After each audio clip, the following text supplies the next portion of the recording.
everyone, this is Ruby slash Baby Boozy on Twitter, and a lot of people have been asking me on how to make the Skype call GIFs that I make every Carrot Selka day.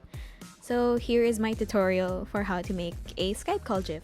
This will be the end product of this tutorial. Hopefully, you guys will be able to do the same thing after this tutorial. I'm not very good at teaching, so please forgive me. I'll provide everything that you need in the description below.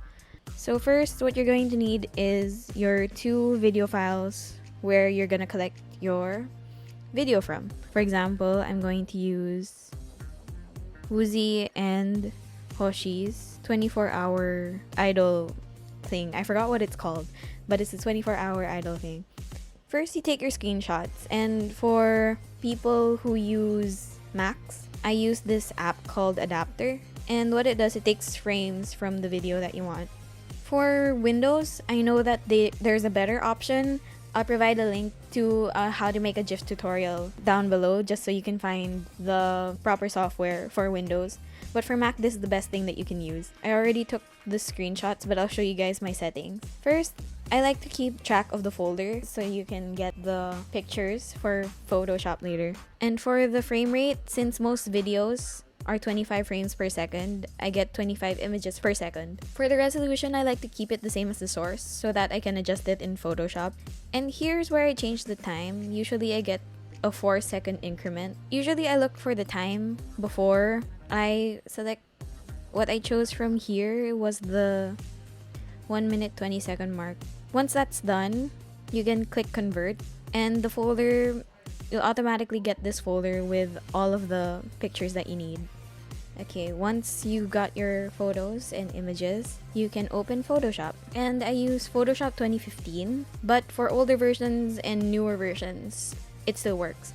So what you do first is you click File and go to Scripts and load files into Stack.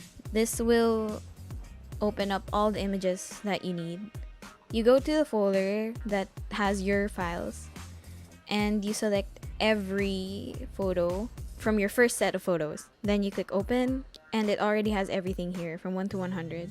Then you select OK. I'll explain why it's only until 100 frames later, why I usually get only 100 frames. Once it's done uploading, I usually take this time to crop out anything, for example this, and I resize the photo. If you're gonna use the crop tool, make sure your ratio is 500 to 281 or 281 to 500 if you're doing a portrait style Skype call, because this is the size for phone screens. Then once it's cropped, you have this. Then you go to image size, and see, it's pretty big. So what I usually do is turn the resolution to 300 pixels per inch, and the biggest factor, whether it's width or height, I usually set it to 500, and as you can see, it's the same as our ratio from earlier. Then we click OK. Once that's done, you can click create frame animation and you'll have this box. That's one frame. You go to this button over here, I forgot what it's called, but it's a menu.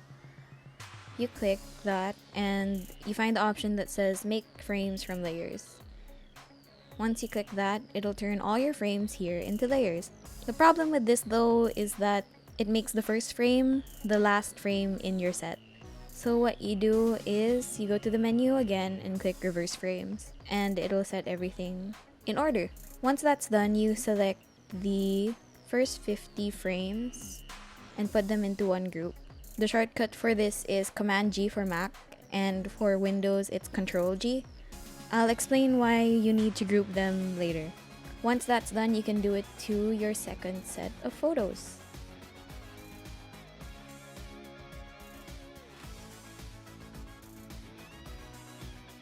Alright, once that is done, you can decide which group will be the background group and which group will be the small frame group.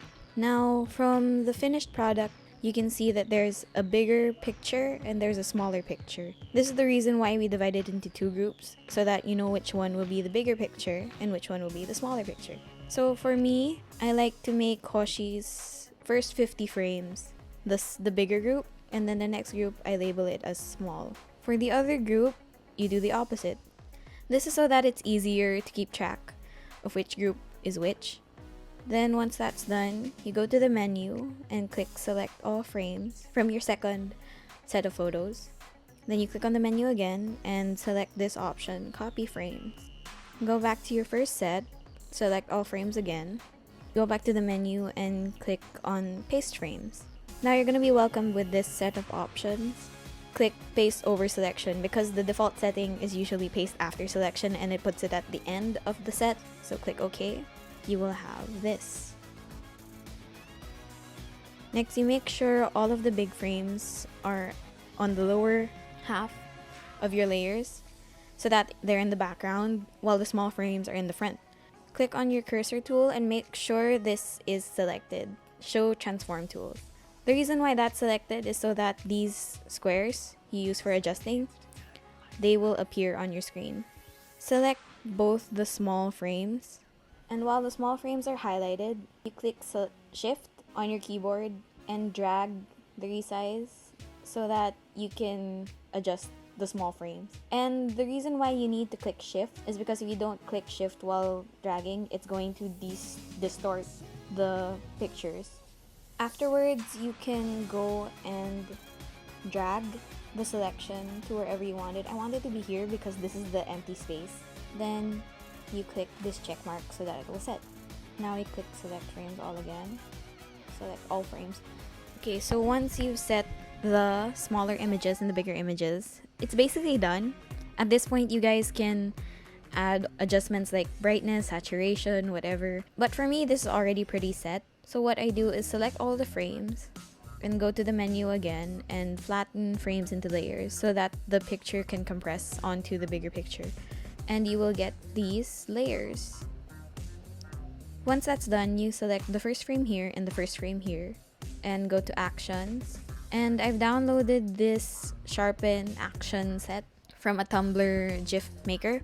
I will provide a link to one of the sharpen tutorials that I found. And it's basically the same concept. First, you flatten the frames, you click on your action set, and you press this play button so that it will apply to every frame. Then we wait for that to sharpen all the photos. Now, this is also the reason why I choose only 100 frames, because this particular sharpen set only accommodates to 130 frames. But 4 seconds is already 100 frames, so I like to keep it at an even number. It's also easier to divide between the bigger set and the smaller set. Once it's done, this menu will pop up, and then you click stop, because if you click continue, it will start the whole process again and your pictures will be over sharpened, and it looks really bad if it's over sharpened. You can select all frames again, and in the link that I provided, I have this screenshot of Skype buttons that I took from an actual Skype call. You guys can open that, then select this brush select tool. Use it to select the buttons like this, and make sure that it's selected until the edges, because sometimes it selects smaller than the actual set. Now hover over so that cursor looks like this, and you drag it over to your workspace like so.